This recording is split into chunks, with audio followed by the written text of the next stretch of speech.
வணக்கம். புதுச்சேரியில் நடைபெற்ற பல்வேறு நிகழ்வுகளை பற்றி விரிவாக காண்பதற்கு முன் தலைப்புச் செய்திகளை காண்போம். புதுச்சேரி நேரு வீதியில் உள்ள ஒரு வணிக வளாகத்தில் தீ விபத்து. புதுச்சேரியில் ஊரடங்கு ஜூன் 30 வரை நீடிப்பு. புதுச்சேரி மாநிலத்தில் 4வது நாளாக 300க்கும் கீழ் குறைந்த கொரோனா பாதிப்பு. கொரோனாவை எதிர்கொள்ள மத்திய அரசு என்ன செய்தது? வெள்ளை அறிக்கை வெளியிட்ட ராகுல் காந்தி. இனி விரிவான செய்திகள். புதுச்சேரி நேரு வீதியில் உள்ள வணிக வளாகத்தில் மாடியில் மின்கசிவு காரணமாக ஏற்பட்ட தீயை தீயணைப்பு வீரர்கள் போராடி அணைத்தனர். புதுச்சேரியில் வணிக வளாகங்கள் அதிக அளவு உள்ள இடமாக நேரு வீதி உள்ளது. இங்கு இன்று காலை போக்குவரத்து காவல் நிலையம் அருகே உள்ள வணிக வளாகம் ஒன்றில் பணிபுரியும் ஊழியர்கள் மின்சாரம் இல்லாததால் ஜெனரேட்டரை ஆபரேட் செய்துள்ளனர். அப்போது ஏற்பட்ட மின்கசிவு காரணமாக வணிக வளாகத்தின் மாடியில் தேவையில்லாத பொருட்கள் வைத்திருந்த குடோனில் தீ விபத்து ஏற்பட்டது. மலமளவென கொழுந்துவிட்டு எரிந்த தீயால் அந்த கடையில் பணிபுரிந்த ஊழியர்கள் மற்றும் அருகே உள்ள கடைகளில் பணிபுரிந்த ஊழியர்கள் வெளியேறினர். பின்னர் தீயணைப்பு நிலையத்திற்கு தகவல் தெரிவித்தனர். சம்பவ இடத்திற்கு விரைந்து வந்து தீயணைப்பு வீரர்கள் தண்ணீரை பீச்சி அடித்து போராடி தீயை அணைத்தனர். இதனால் அதிக வணிக வளாகங்கள் உள்ள நேரு வீதியில் புகை மூட்டமாக காட்சியளிக்கிறது. தீயணைப்பு வீரர்கள் விரைந்து வந்து தீயை அணைத்ததால் பெரும் விபத்து தவிர்க்கப்பட்டது.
புதுச்சேரியில் ஊரடங்கு ஜூன் 30 வரை நீடிப்பு.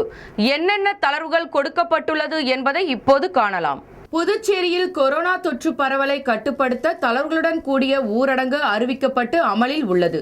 இந்த ஊரடங்கு இன்றுடன் முடிவடையும் நிலையில் ஊரடங்கு வரும் 30ஆம் தேதி நள்ளிரவு வரை நீடிக்கப்பட்டுள்ளது. கூடுதல் தளர்வுகள் வழங்கப்பட்டுள்ளன. தளர்வுகள் மற்றும் கட்டுப்பாடுகள் குறித்து பார்ப்போம். புதுச்சேரியில் அனைத்து திரையரங்குகள், மல்டி காம்ப்ளெக்ஸ் திறக்க அனுமதி இல்லை. சமூக, அரசியல் மற்றும் பொழுதுபோக்கு தொடர்பான நிகழ்ச்சிகளுக்கு உள்ள தடை நீடிக்கும்.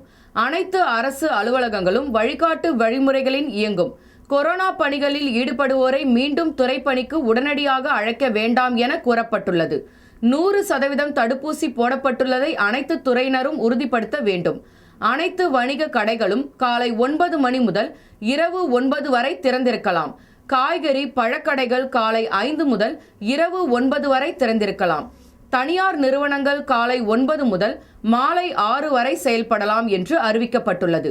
அதேபோல் ஹோட்டல்கள் 50% வாடிக்கையாளர்களுடன் இரவு 9 வரை செயல்படலாம். டீ கடைகள், ஜூஸ் கடைகளும் கொரோனா வழிமுறையை பின்பற்றி இரவு 9 வரை செயல்படலாம். அதேபோல் மதுபான கடைகள், சாராய கடைகள் காலை 9 முதல் இரவு 9 வரை இயங்கலாம். மாநில எல்லைகளில் உள்ள கடைகளில் நெரிசல் ஏற்படாமல் பாதுகாப்பு நடவடிக்கைகளை போலீசாரும் காவல்துறையினரும் மேற்கொள்வார்கள்.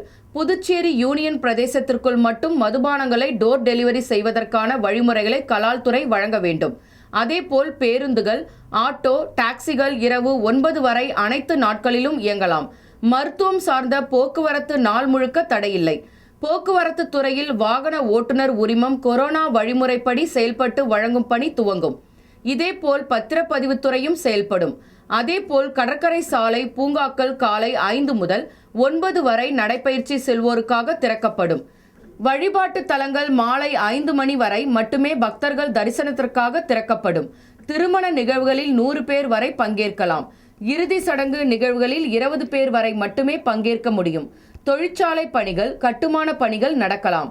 அதேபோல் விளையாட்டு தொடர்பான பயிற்சி நிகழ்வுகளுக்கு அனுமதி தரப்படுகிறது. பார்வையாளர்களுக்கு அனுமதி இல்லை. திரைப்படம், தொலைக்காட்சி படப்பிடிப்புகள் நடத்த அனுமதி தரப்படுகிறது. 100 பேருக்குள் கொரோனா வழிமுறையை பின்பற்றி படப்பிடிப்பு நடத்தலாம் என்றும் தெரிவிக்கப்பட்டுள்ளது. புதுச்சேரி மாநிலத்தில் 4வது நாளாக 300க்கும் கீழ் குறைந்த கொரோனா பாதிப்பு. கடந்த 24 மணி நேரத்தில் 284 நபர்கள் கொரோனாவால் பாதிக்கப்பட்டுள்ளனர். மேலும் ஒருவர் சிகிச்சை பலனின்றி உயிரிழந்துள்ளார். புதுச்சேரி மாநிலத்தில் கடந்த சில தினங்களாகவே கொரோனா பாதிப்பு நாளுக்கு நாள் குறைந்த வண்ணம் உள்ளது. இந்நிலையில் 4வது நாளாக கொரோனா பாதிப்பு 300க்கும் கீழ் குறைந்துள்ளது. அதன்படி கடந்த 24 மணி நேரத்தில் புதுச்சேரியில் 223 நபர்களுக்கும், காரைக்காலில் 39 நபர்களுக்கும், ஏனாமில் 11 நபர்களுக்கும், மாஹேவில் 11 நபர்களுக்கும் என மொத்தம் 284 நபர்களுக்கு தொற்று உறுதி செய்யப்பட்டுள்ளது. மேலும் புதுச்சேரியில் ஒருவர் உயிரிழந்துள்ளதை தொடர்ந்து உயிரிழந்தவர்களின் எண்ணிக்கை 1727ஆக உயர்ந்துள்ளது. தற்போது 3214 நபர்கள் சிகிச்சை பெற்று வரும் நிலையில் 433 பேர் சிகிச்சை பெற்று வீடு திரும்பியுள்ளனர்.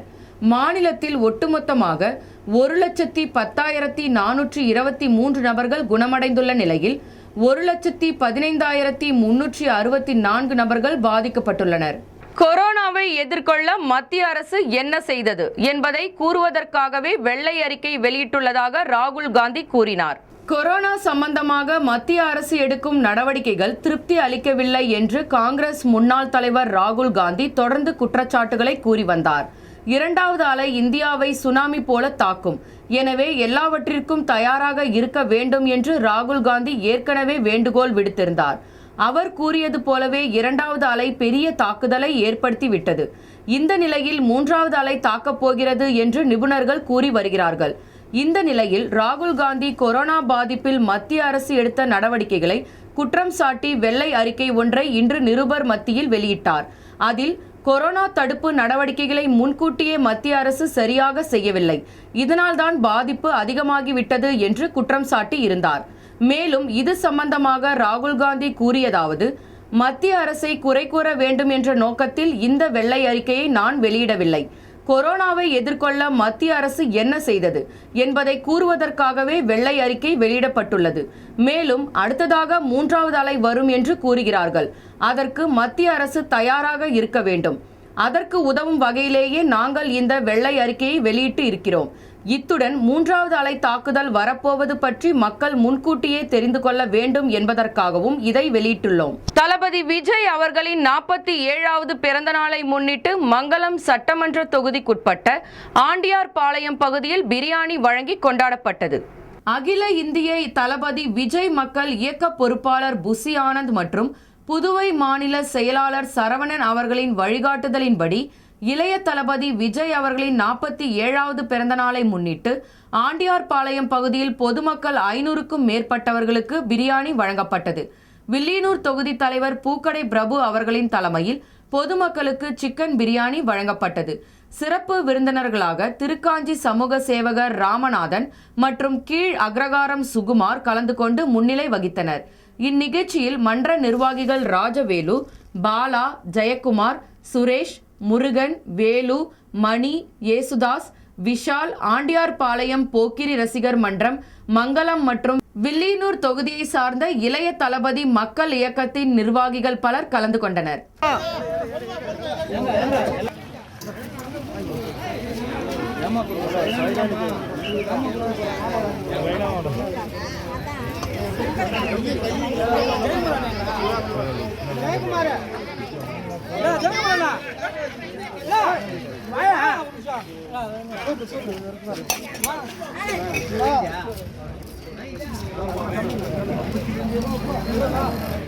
சட்டமன்ற உறுப்பினர் ஜான்குமாருக்கு அமைச்சர் பதவி வழங்க வேண்டி நெல்லித்தோப்பு பகுதியில் உள்ள புனித விண்ணேற்பு அன்னை ஆலயத்தில் மெழுகுவர்த்தி ஏற்றி சிறப்பு பிரார்த்தனை செய்தனர்.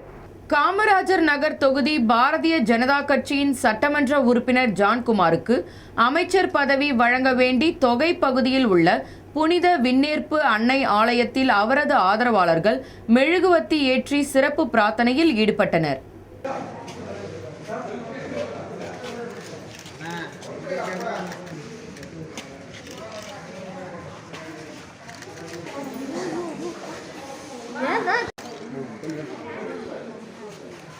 அம்மா கொஞ்சம் இருக்குமா, கொஞ்சம் இருக்குமா, நம்ம அப்படியே கையில் எடுத்துக்கலாம்மா, கொஞ்சம் வைக்கிற மாதிரி வைங்க. சரி. தவளக்குப்பம் மக்கள் அரசர் தளபதி விஜய் மக்கள் இயக்கம் சார்பில் பொதுமக்களுக்கு முகக்கவசம் மற்றும் அன்னதானம் வழங்கும் நிகழ்ச்சி நடைபெற்றது. நடிகர் விஜய் பிறந்தநாளை முன்னிட்டு மணவெளி தொகுதி தவளக்குப்பம் 4 முனை சந்திப்பில் அகில இந்திய தளபதி மக்கள் இயக்க பொதுச் செயலாளர் சட்டமன்ற உறுப்பினர் புசி ஆனந்த் ஆலோசனைப்படி தவளக்குப்பம் மக்கள் அரசர் தளபதி விஜய் மக்கள் இயக்கம் சார்பில் பொதுமக்களுக்கு முகக்கவசம் மற்றும் அன்னதானம் வழங்கும் நிகழ்ச்சி நடைபெற்றது. மாநில செயலாளர் சரவணன் முன்னிலையில் தலைவர் வசந்தகுமார் தலைமையில் செயலாளர் பிரவீன்குமார், துணை செயலாளர் பேரரசன், பொருளாளர் மணிகண்டன், துணை பொருளாளர் செல்வா, இயக்கத்தின் காப்பாளர்கள் சந்திரன், விமல், அன்பு ஆகியோர் கலந்து கொண்டு பொதுமக்களுக்கு முகக்கவசம் மற்றும் 1000 பேருக்கு அன்னதானம் வழங்கினர். மேலும் இந்நிகழ்ச்சியில் இயக்கத்தின் அனைத்து உறுப்பினர்கள் கலந்து கொண்டு நிகழ்ச்சியை சிறப்பித்தனர்.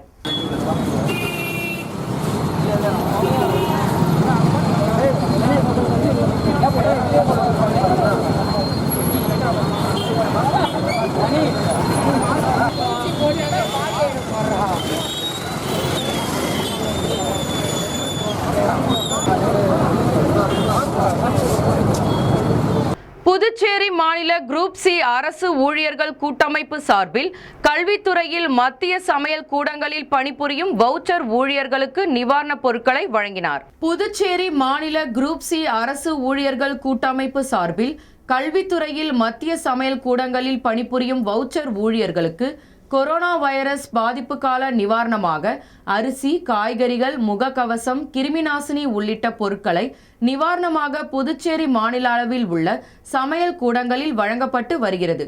அதனைத் தொடர்ந்து திருபுவனை அருகே உள்ள களித்தீர்த்தால் குப்பம் மத்திய சமையல் கூடத்தில் பணிபுரியும் ஊழியர்களுக்கு இந்த நிவாரணப் பொருட்கள் வழங்கப்பட்டது.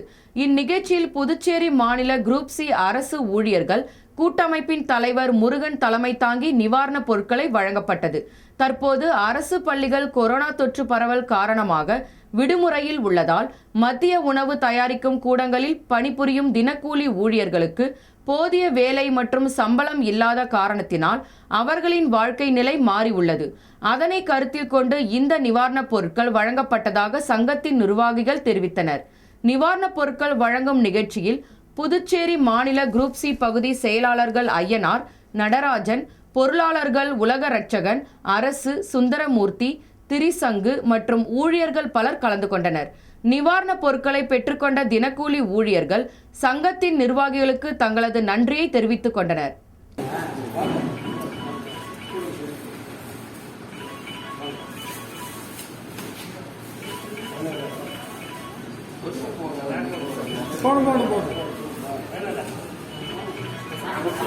திருக்கனூர் சுப்பிரமணிய பாரதியார் பள்ளியில் கொரோனா விழிப்புணர்வு தடுப்பூசி முகாம். 45 வயதிற்கு மேல் தடுப்பூசி செலுத்திக் கொள்வோருக்கு 10 கிலோ இலவச அரிசி வழங்கி விழிப்புணர்வை ஏற்படுத்தியது ஸ்ரீ பாரதி கல்வி அறக்கட்டளை.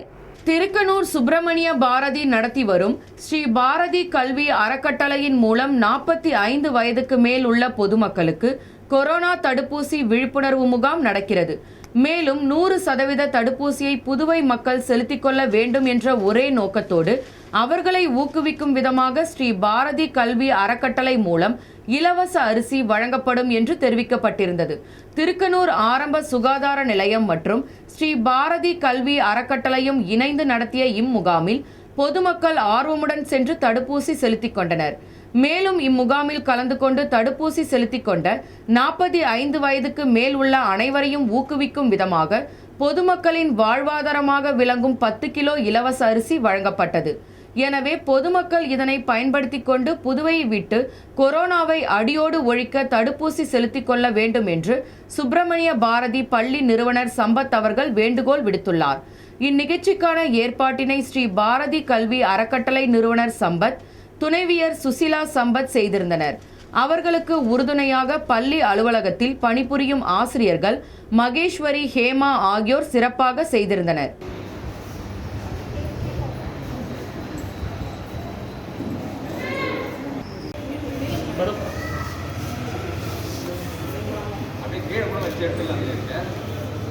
அவங்க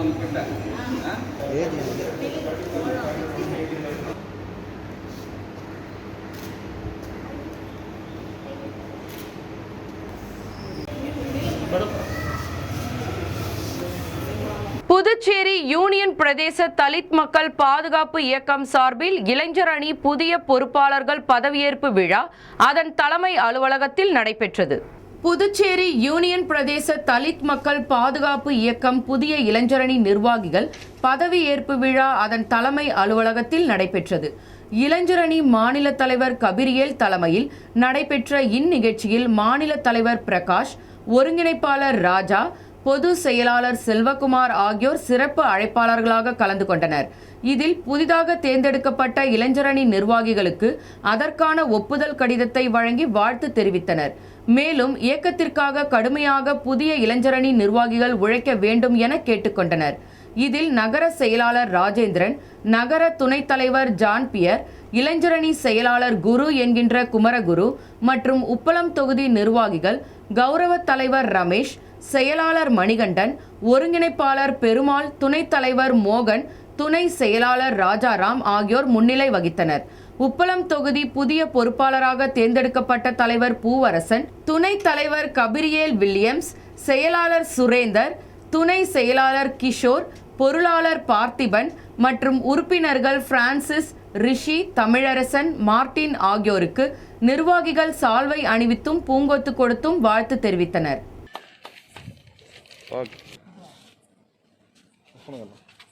நீங்கள் புதிய முகங்களே, எல்லாருமே இந்த இயக்கத்துக்காக உழைத்தவர்கள். இரவு பகல் பார்க்காம உழைச்சி வந்தீங்கலாம்.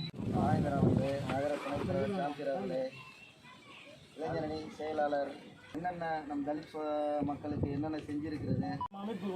நேரு வீதி வணிகர் சங்கம் சார்பில் தடுப்பூசி திருவிழா, நிர்வாகிகள் ஊழியர்கள் பயன்பெற்றனர். புதுவை அரசு கொரோனா தொற்று பரவலை தடுக்கும் வகையில் மாநிலம் முழுவதும் தடுப்பூசி திருவிழா நடத்தப்பட்டு வருகிறது. அதன் ஒரு பகுதியாக புதுச்சேரி அரசு நேரு வீதி வணிகர் சங்கம், பாண்டிச்சேரி ஹெரிடேஜ் ரவுண்ட் டேபிள் இணைந்து தடுப்பூசி திருவிழாவை நேரு வீதியில் நடத்தியது. இந்த தொடக்க விழா நிகழ்ச்சிக்கு நேரு வீதி வணிகர் சங்க தலைவர் நமச்சிவாயம் தலைமை தாங்கினார். துணைத் தலைவர் இசைக்கலைவன் முன்னிலை வகித்தார். முதன்மை விருந்தினராக லட்சுமி நாராயணன் எம்எல்ஏ கலந்து கொண்டு தடுப்பூசி திருவிழாவை தொடங்கி வைத்தார்.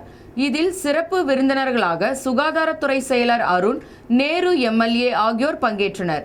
இந்நிகழ்ச்சியில் லட்சுமி நாராயணன் எம்எல்ஏ பேசியதாவது, கொரோனா எனும் கொடுந்தொற்று நம்மை பொருளாதார ரீதியாகவும் மன ரீதியாகவும் பாதிப்பை ஏற்படுத்தி இருக்கிறது. இத்தருணத்தில் நாம் அனைவரும் ஒன்று சேர வேண்டும் என்ற நோக்கத்தோடு இந்த திருவிழா நடத்தப்படுகிறது. நாம் அனைவரும் ஒன்று சேர்ந்து கொரோனாவிற்கு எதிராக போராட வேண்டிய நேரம் இது. இந்த கொரோனா தொற்று எதிரான போரில் நமது ஆயுதம் தடுப்பூசி மட்டுமே.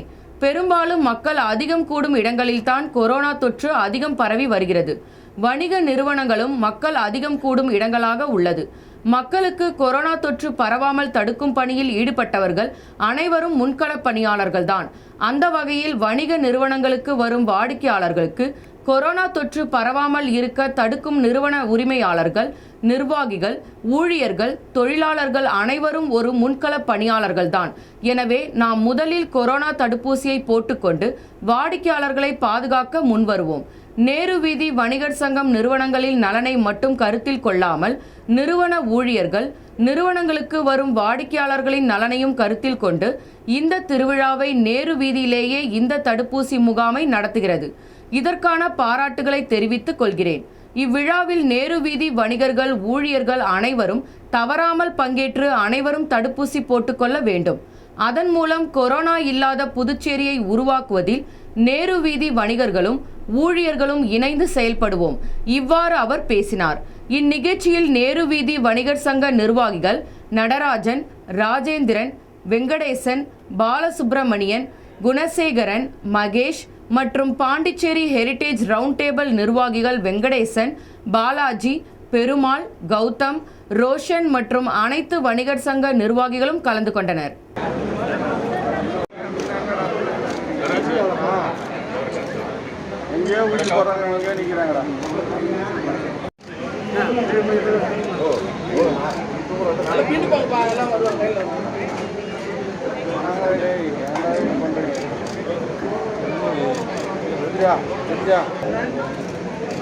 புதுச்சேரி கிழக்கு கடற்கரை சாலை பகுதியில் அமைந்துள்ள அகத்தியர் வீதியில் உள்ள ஒரு மின் கம்பத்தில் மின்சார ஒயர்கள் ஒன்றுடன் ஒன்று உரசி வெடித்து தீ விபத்து ஏற்பட்டது.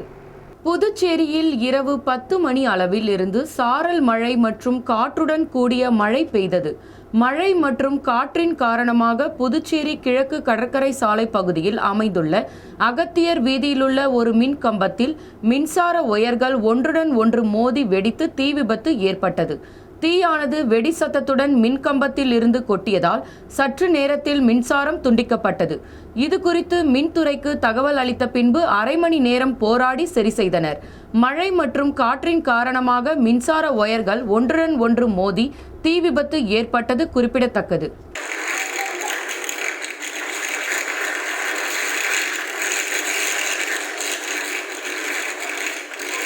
கொரோனாவால் பாதிக்கப்பட்டு இறந்தவரின் உடலை தமிழ்நாடு தவ்ஹீத் ஜமாத்தினர் நல்லடக்கம் செய்தனர்.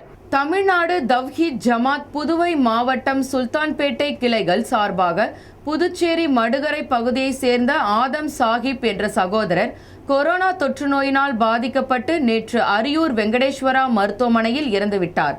அவரது உடலை அடக்கம் செய்ய இறந்தவரின் குடும்பத்தினர் தமிழ்நாடு தவ்ஹீத் ஜமாத் மாவட்ட நிர்வாகிகளை தொடர்பு கொண்டு கோரிக்கை வைத்ததை அடுத்து மருத்துவமனையிலிருந்து உடலை பெற்று தமிழ்நாடு தவ்ஹீத் ஜமாத் புதுச்சேரி மாவட்டம் சுல்தான்பேட்டை கிளை நிர்வாகிகள் சுகாதாரத்துறை வழிகாட்டுதலின்படி மடுக்கரை இஸ்லாமியர் கல்லறையில் நல்லடக்கம் செய்தனர். மேலும் இது குறித்து நிர்வாகிகள் கூறும்போது, கொரோனா காலகட்டத்தில் எந்த சேவை இருந்தாலும் உதவி தேவைப்பட்டால் எப்போது வேண்டுமானாலும் தமிழ்நாடு தவ்ஹீத் ஜமாத் நிர்வாகிகளை உதவிக்கு அழைக்கலாம் என்று தெரிவித்தனர். எக்கோல் ஆங்கிலேஸ் தமிழ்த்தென்றல் திருவிக்கா முன்னாள் மாணவர்கள் சங்கம் சார்பாக ஏழை எளிய மக்களுக்கு நலத்திட்ட உதவிகள் வழங்கப்பட்டது. எக்கோல் ஆங்கிலேஸ் தமிழ்த்தென்றல் திருவிக்கா முன்னாள் மாணவர்கள் ரீயூனியன் குழு சார்பாக புதுவை லாஸ்பேட்டை விமான நிலையம் பின்புறம் எட்டையன்சாவடி ரோட்டில் வசிக்கும் ஏழை பழங்குடி இன குடும்பங்களுக்கு ஈகை எங்கள் இமை என்ற தொடர் சேவை திட்டத்தின் 3வது நிகழ்வாக தலா 5 கிலோ அரிசி வழங்கப்பட்டது. இந்நிகழ்ச்சிக்கு முருகன் தலைமை ஏற்றார். அருண் தீப்பாஞ்சான், அசோக், ஜனா, திரு வைரஸ் சண்முகம், திரு சுரேஷ், திரு கமல் சண்முகம், திரு கார்த்திகேயன் ஆகியோர் முன்னிலை வகித்தனர். ரீயூனியன் குழுவை சார்ந்த திரு சம்பத், திரு திருமால், திரு ரமேஷ், திரு கிருஷ்ணமூர்த்தி, திரு விஜயகுமார், திரு பாஸ்கரன் ஆகியோர் கலந்து கொண்டனர். இந்நிகழ்ச்சிக்கான ஏற்பாட்டினை திரு பாலசுந்தரம் செய்திருந்தார்.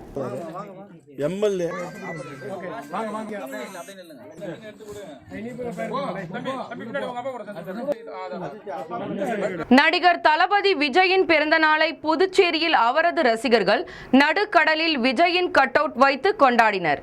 தமிழில் திரைப்பட நடிகர் விஜயின் பிறந்தநாள் விழா அவரது ரசிகர் சார்பில் சிறப்பாக கொண்டாடப்பட்டு வருகிறது. அந்த வகையில் புதுச்சேரி அரியாங்குப்பத்தில் புதுச்சேரி மாநில தலைமை தளபதி விஜய் மக்கள் இயக்கம் சார்பில் அகில இந்திய பொது செயலாளர் புசி ஆனந்த் வாழ்த்துக்களுடன் விஜய் பிறந்தநாள் விழா சிறப்பாக கொண்டாடப்பட்டது. அரியாங்குப்பம் தொகுதி தலைவர் வசந்தராஜா வழிகாட்டுதலின்படி புதுச்சேரி கடலில் விஜயின் கட்டவுட்டுகளை வைத்து தங்களின் மகிழ்ச்சியை வெளிப்படுத்தினர். இதில் செயலாளர் சரவணன், விஜய் மக்கள் இயக்க கிளைமன்ற தலைவர் கில்லி, செல்வா மற்றும் நிர்வாகிகள் இதற்கான ஏற்பாடுகளை செய்திருந்தனர்.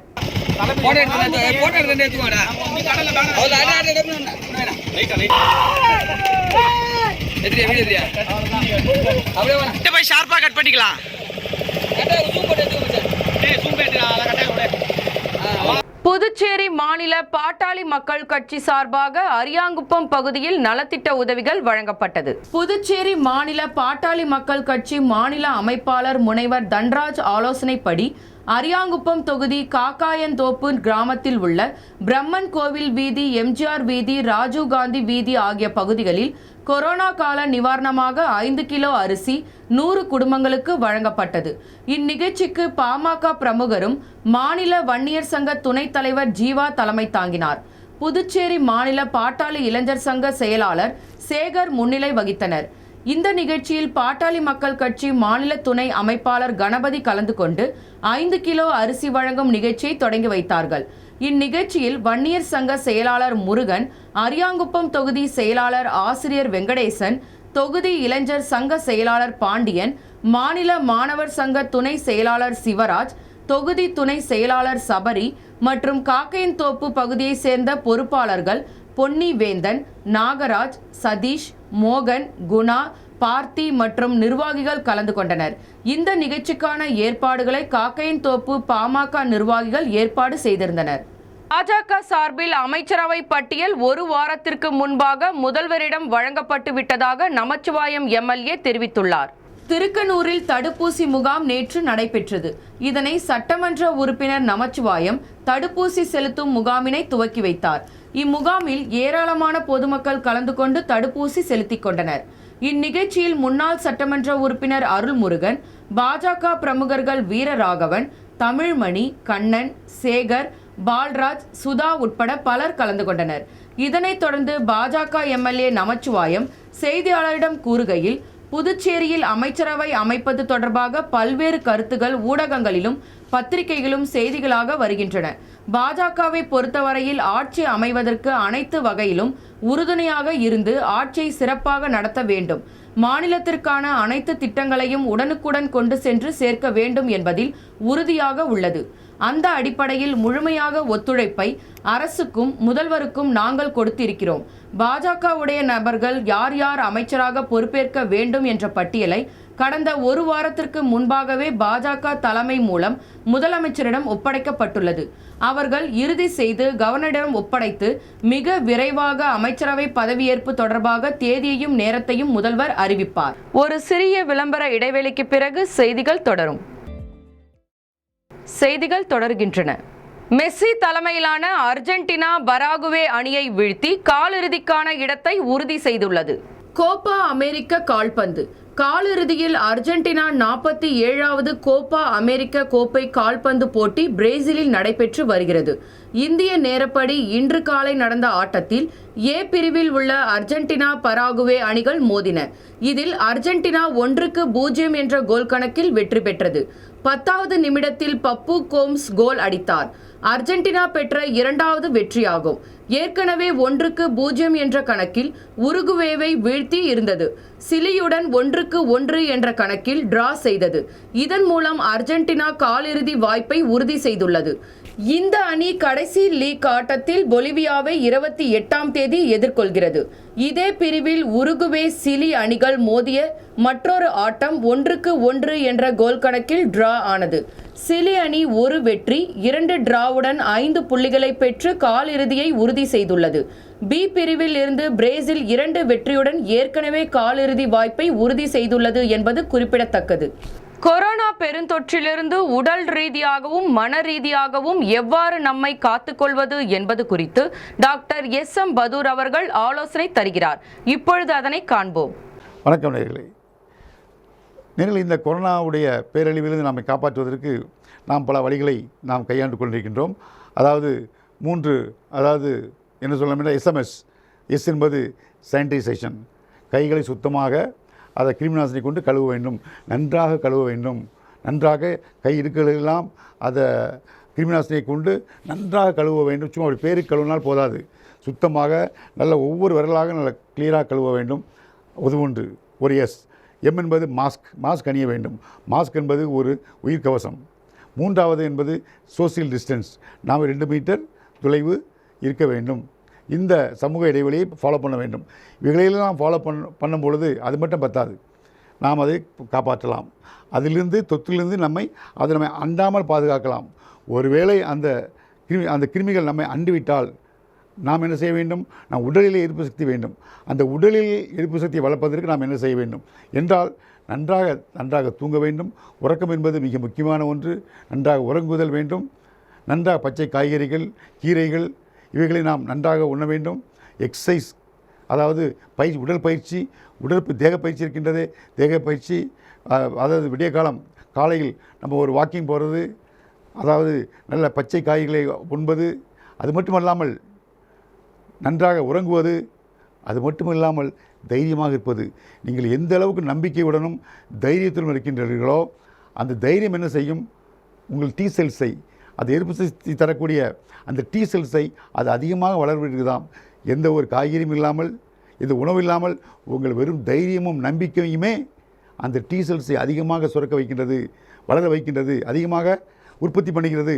அதன் மூலமாக தான் நமக்கு அதாவது எதிர்ப்பு சக்தி கிடைக்கின்றது.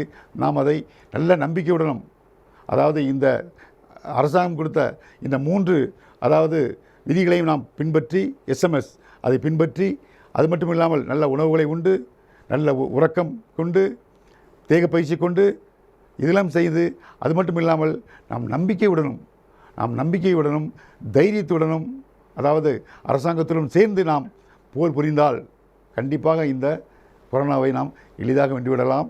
கொரோனா சீக்கிரம் நம்ம விட்டு போய்விடும். நன்றி, வணக்கம். மீண்டும் தலைப்புச் செய்திகள். புதுச்சேரி நேரு வீதியில் உள்ள ஒரு வணிக வளாகத்தில் தீ விபத்து. புதுச்சேரியில் ஊரடங்கு ஜூன் 30 வரை நீடிப்பு. புதுச்சேரி மாநிலத்தில் 4வது நாளாக 300க்கும் கீழ் குறைந்த கொரோனா பாதிப்பு. கொரோனாவை எதிர்கொள்ள மத்திய அரசு என்ன செய்தது? வெள்ளை அறிக்கை வெளியிட்ட ராகுல் காந்தி. இத்துடன் செய்திகள் நிறைவடைந்தன. உங்களிடமிருந்து விடைபெறுவது மதுமிதா. நன்றி, வணக்கம்.